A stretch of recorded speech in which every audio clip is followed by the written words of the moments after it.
വളരെ പ്രധാനപ്പെട്ട ഒരു രാഷ്ട്രീയ നീക്കത്തിലേക്ക് പ്രതിപക്ഷ പാർട്ടികൾ നീങ്ങുകയാണ്. ഇന്ന് പാർലമെന്റിന്റെ ഇരു സഭകളിലും വിദ്യാർത്ഥികൾക്ക് നേരെ ഇന്നലെ പോലീസ് നടത്തിയ അതിക്രമം പ്രതിപക്ഷ പാർട്ടികൾ ഉന്നയിച്ചിരുന്നു. എന്നാൽ ഇക്കാര്യത്തിൽ ചർച്ചയ്ക്ക് രണ്ട് സഭകളിലും അനുമതി കിട്ടിയില്ല. ലോക്സഭയിൽ പിന്നീട് പ്രതിപക്ഷ നേതാക്കൾ രാഹുൽ ഗാന്ധിയുടെ നേതൃത്വത്തിലുള്ള പ്രതിപക്ഷ എംപിമാർ സ്പീക്കർ ഓം ബിർളയെ കണ്ട് വിഷയം ഉന്നയിക്കാൻ അനുമതി വേണം എന്ന് ആവശ്യപ്പെട്ടു. അനുമതി നൽകിയെങ്കിൽ പോലും 12 മണിക്ക് വീണ്ടും സഭ സമ്മേളിച്ചപ്പോൾ അതിന് അനുമതി നൽകാത്ത സാഹചര്യമായിരുന്നു. ഇതേ തുടർന്ന് സഭ വീണ്ടും പ്രക്ഷുബ്ധമായി. ഏതായാലും ഈ വിഷയത്തിൽ കൂടുതൽ സമരങ്ങളിലേക്ക്, സമരപരിപാടികളിലേക്ക് നീങ്ങാൻ തന്നെയാണ് ഇപ്പോൾ പ്രതിപക്ഷ എംപിമാർ തീരുമാനിച്ചിരിക്കുന്നത്. അതിന്റെ ഭാഗമായിട്ടാണ് നാളെ രാഷ്ട്രപതി ഭവനിലേക്ക് മാർച്ച് നടത്താനുള്ള തീരുമാനത്തിലേക്ക് ഇപ്പോൾ പ്രതിപക്ഷം നീങ്ങുന്നത്. നാളെ രാവിലെ 11 മണിക്ക് സഭയിൽ വിഷയം ഉന്നയിക്കും. അതിനുശേഷം പിന്നീട് എല്ലാ പ്രതിപക്ഷ അംഗങ്ങളും ഒറ്റക്കെട്ടായി രാഷ്ട്രപതി ഭവനിലേക്ക് പാർലമെന്റിൽ നിന്ന് നീങ്ങാനുള്ള തീരുമാനമാണ് എടുത്തിരിക്കുന്നത്. ഏതായാലും അങ്ങനെയൊരു രാഷ്ട്രപതി ഭവൻ മാർച്ചിലൂടെ രാജ്യത്ത് ഇപ്പോൾ നടക്കുന്ന അതിക്രമങ്ങൾ ഉയർത്തും എന്നാണ് പ്രതിപക്ഷ പാർട്ടികൾ ചൂണ്ടിക്കാണിക്കുന്നത്. ഇന്നലെയാണ് CJPയുടെ നേതൃത്വത്തിൽ വലിയ പാർലമെന്റ് മാർച്ച് നടന്നത്. ഏതാണ്ട് 50,000-ത്തിലധികം യുവാക്കൾ ഈ മാർച്ചിന്റെ ഭാഗമായി പങ്കെടുത്തുവെന്നാണ് വരുന്ന വിവരങ്ങൾ. ആ നിലയിൽ യുവാക്കളൊക്കെ തന്നെ കേന്ദ്ര സർക്കാരിനെതിരെയുള്ള അമർഷം പ്രകടിപ്പിച്ച് രംഗത്ത് വന്ന ഒരു കാഴ്ചയാണ് ഇന്നലെ കണ്ടത്.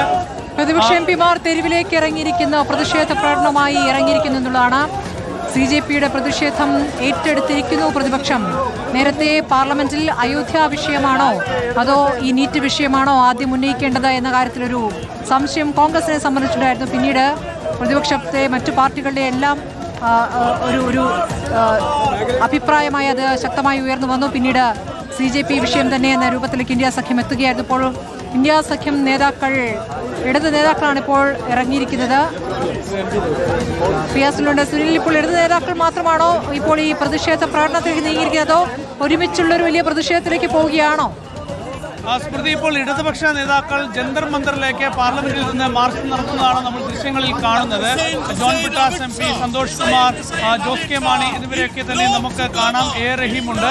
ഇടതുപക്ഷ എംപിമാർ, പാർലമെന്റിലെ ഇടതുപക്ഷ എംപിമാർ ഇപ്പോൾ ജന്തർ മന്ദറിലേക്ക്, CJPയുടെ പ്രതിഷേധം നടക്കുന്ന ജന്തർ മന്ദറിലേക്ക് മാർച്ച് നടത്തുന്ന ദൃശ്യങ്ങളാണ്. നാളെയാണ് എല്ലാ പ്രതിപക്ഷ എംപിമാരും ഒറ്റക്കെട്ടായി പാർലമെന്റിൽ നിന്ന് രാഷ്ട്രപതി ഭവനിലേക്ക് മാർച്ച് നടത്തുന്നത്. രാഷ്ട്രപതി ഭവനിലേക്ക് മാർച്ച് നടത്തുന്നതിന് പ്രധാനപ്പെട്ട കാരണം പാർലമെന്റിൽ ഈ വിഷയം ഉന്നയിക്കാൻ പോലും സ്പീക്കർ അനുവദിക്കുന്നില്ല എന്നതാണ് പ്രധാനമായും പ്രതിപക്ഷ അംഗങ്ങൾ ചൂണ്ടിക്കാണിക്കുന്നത്. ഇതിലായിരുന്നു നേരത്തെ സ്പീക്കറുമായി പ്രതിപക്ഷാംഗങ്ങൾ കൂടിക്കാഴ്ച നടത്തിയത്. രാഹുൽ ഗാന്ധിയുടെ നേതൃത്വത്തിലായിരുന്നു കൂടിക്കാഴ്ച നടത്തിയത്. വിഷയം ഉന്നയിക്കാൻ അവസരം നൽകണം, പ്രതിപക്ഷ നേതാവിനെങ്കിലും സഭയിൽ സംസാരിക്കാൻ അനുമതി നൽകണം എന്നതായിരുന്നു ആവശ്യം. അക്കാര്യം പരിശോധിക്കാം എന്ന് സ്പീക്കർ പറഞ്ഞുവെങ്കിൽ പോലും 12 മണിക്ക് സ്പീക്കർ ഓം ബിർള ലോക്സഭയിൽ എത്തിയില്ല.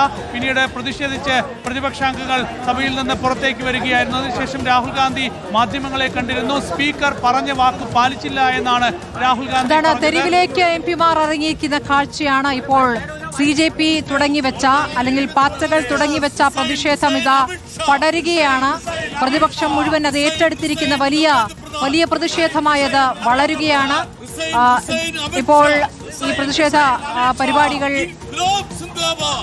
LDFന്റെ പ്രതിഷേധ പരിപാടിയാണ് ഇപ്പോൾ നടക്കുന്നത്. ക്ഷമിക്കണം, ഇടത് എംപിമാരുടെ പ്രതിഷേധമാണ് അവിടെ നടക്കുന്നത്. ആദിൽ പാലോടുണ്ട്. ആദിൽ, CPMന്റെ എംപിമാരെയും കേരള കോൺഗ്രസ് MPയെയും ഒക്കെ നമ്മൾക്ക് മുൻനിരയിൽ കാണാം. രാഷ്ട്രപതിയുടെ വസതിക്ക് മുന്നിലേക്കാണോ ഈ പ്രതിഷേധം നീങ്ങുന്നത്? പ്രവർത്തകരുടെ പ്രതിഷേധം ഒരു വശത്ത് കാണാം. എവിടേക്കാണ്? ജന്തർ മന്ദറിലേക്കാണോ?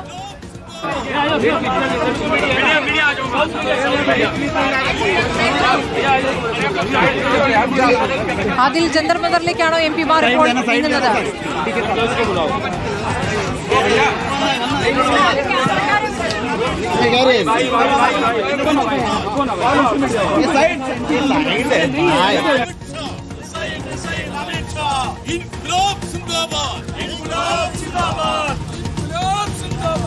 ഇടത് എംപിമാർ ജന്തർ മന്ദറിലേക്ക് നീങ്ങുകയാണ്.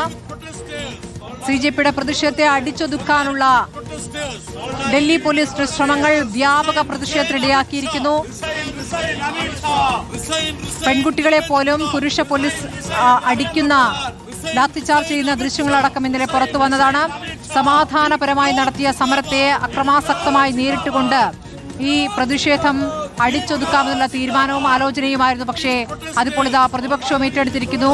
പാർലമെന്റിനകത്ത് ഉന്നയിച്ചിരിക്കുന്നു. പുറത്തേക്കും ആ പ്രതിഷേധം പടരുന്നതിന്റെ ദൃശ്യങ്ങളാണിപ്പോൾ ഡൽഹി തെരുവുകളിൽ കാണുന്നത്. ജന്തർ മന്ദറിലേക്ക് ഇടത് MP മാരുടെ പ്രതിഷേധ പ്രകടനം നീങ്ങുകയാണ്.